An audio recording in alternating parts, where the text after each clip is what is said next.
بسم اللہ الرحمن الرحیم۔ السلام علیکم بچوں، بیٹا کیسے ہو آپ؟ امید ہے اللہ تعالیٰ کے فضل و کرم سے آپ خیریت سے ہوں گے۔ جی بیٹا، اردو گرامر میں آج ہم شروع کریں گے مضامین۔ بیٹا آج ہم مضمون پڑھیں گے علامہ اقبال رحمۃ اللہ علیہ۔ ہزاروں سال نرگس اپنی بے نوری پہ روتی ہے، بڑی مشکل سے ہوتا ہے چمن میں دیداور پیدا۔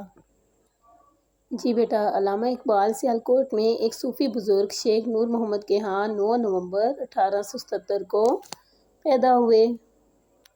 علامہ اقبال رحمۃ اللہ علیہ نے دینی مدرسے میں قرآن کریم سے اپنی تعلیم کی ابتدا کی، وہیں کچھ عربی بھی سیکھی۔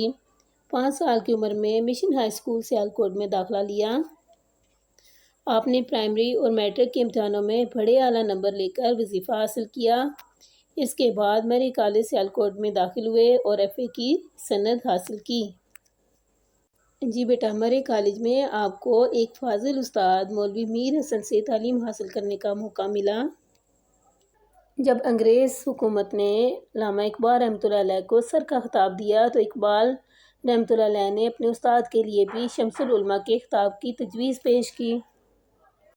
بیٹا علامہ اقبال اعلیٰ تعلیم کے حصول کی خاطر لاہور آ گئے اور اورینٹل کالج سے بی اے اور ایم اے کے امتحانات بڑے اعزاز کے ساتھ پاس کیے۔ ایم اے کے امتحان میں آپ پوری پنجاب یونیورسٹی میں اول آئے۔ ایم اے کرنے کے بعد آپ کچھ عرصہ اورینٹل کالج اور پھر گورنمنٹ کالج میں فلسفہ اور انگریزی ادب کے پروفیسر رہے۔ لیکن جوں جوں آپ کا مطالعہ وسیع ہوتا گیا، آپ میں مزید علم حاصل کرنے کی تڑپ اور زیادہ ہوتی گئی۔ چنانچہ بیٹا اعلیٰ تعلیم حاصل کرنے کے لیے آپ کی تڑپ آپ کو 1905 میں یورپ لے گئی، جہاں آپ نے انگلستان کی کیمبرج یونیورسٹی سے بیرسٹری کا امتحان پاس کیا اور جرمنی کی میونخ یونیورسٹی سے پی ایچ ڈی کی ڈگری حاصل کی۔ 1908 میں وطن واپس آئے تو لاہور میں وکالت شروع کی، لیکن جلد ہی آپ نے محسوس کیا کہ قوم کو انگریز کی غلامی سے آزاد کرانے کی خاطر ان میں زندگی اور عمل کی روح پھونکنے کی ضرورت ہے۔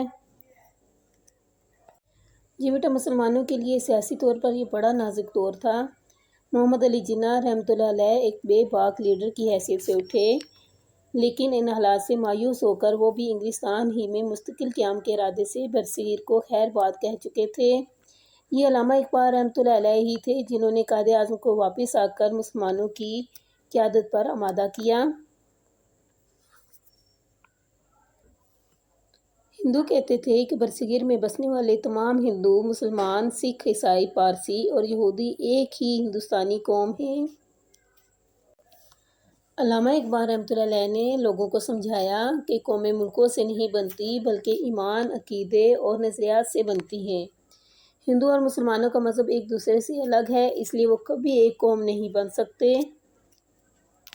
اسی نظریے کی بنیاد پر انہوں نے اپنے 1930 کے خطبہ الہ آباد میں یہ تجویز پیش کی کہ ہندوستان کے شمال مغربی اور مشرقی علاقے جہاں مسلمانوں کی تعداد زیادہ ہے، مسلمانوں کی ایک الگ آزاد ریاست قائم کی جائے۔ لیکن افسوس کہ علامہ اقبال رحمۃ اللہ علیہ اپنے اس خواب کی تعبیر کو اپنی آنکھوں سے نہ دیکھ سکے اور 21 اپریل 1938 کو کچھ دیر بیمار رہ کر خالق حقیقی سے جا ملے۔ انا للہ و انا الیہ راجعون۔ آپ رحمۃ اللہ علیہ کا مزار بادشاہی مسجد لاہور کے صدر دروازے کے باہر ہے۔ بیٹا علامہ اقبال رحمۃ اللہ علیہ کی شاعری ایمان، قوت، حرکت اور عمل کی شاعری ہے۔ علامہ اقبال کو بچوں سے بھی خاص محبت تھی۔ ان کی اخلاقی تربیت کے لیے انہوں نے مکڑا اور مکھی، پہاڑ اور گلہری، گائے اور بکری، ہمدردی، ماں کا خواب، بچے کی دعا اور اس طرح کی کئی سبق آموز نظمیں لکھی۔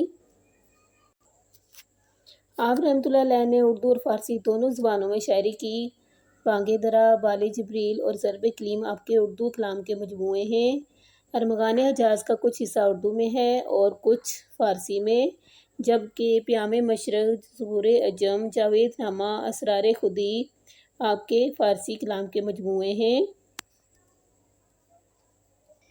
جی بیٹا علامہ اقبال کا ایک مشہور شعر ہے، ہوتی کو کر بلند اتنا کہ ہر تقدیر سے پہلے خدا بندے سے خود پوچھے بتا تیری رضا کیا ہے۔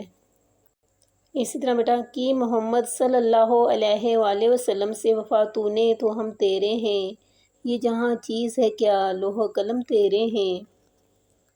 جی بیٹا آج ہم نے مضمون پڑھا علامہ اقبال، یہ بیٹا آپ نے اچھی طریقے سے یاد کرنا ہے۔ اللہ حافظ۔